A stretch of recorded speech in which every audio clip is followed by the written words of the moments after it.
Hello, gossipers. So we have breaking news. Smokey Robinson has two more alleged victims who have now joined in the four of the women that came out in May, I think it was, accusing the legendary singer of sexual battery assault.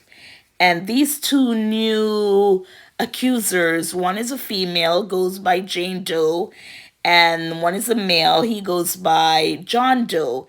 And they are both alleging that, Smokey Robinson wanted them to touch his erect penis, and the Jane Doe said, Smokey would make comments about her breasts, and after leaving Smokey, 4 years after leaving his employment, she had to get a breast reduction.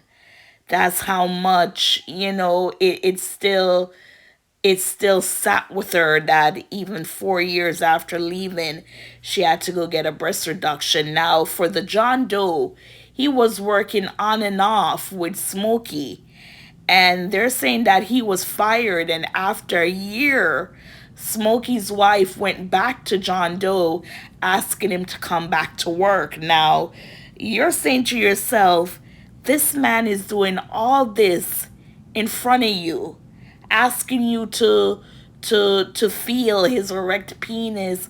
When he's taking a shower, you see him naked. Just things like that, allegedly. And you go back after a year of not working.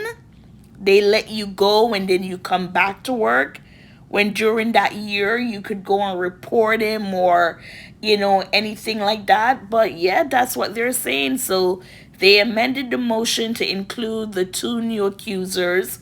So now it's five women, one man against Smokey Robinson. He did come out and speak, and he said it's all a lie.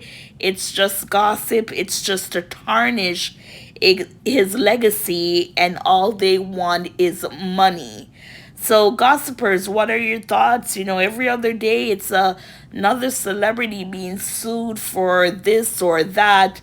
And it's just sad to see what's going on, only if it's true. But for Smokey, he's denying it. His lawyer put out a statement saying this is all basically a witch hunt to get money. So, gossipers, what are your thoughts? Smokey Robinson.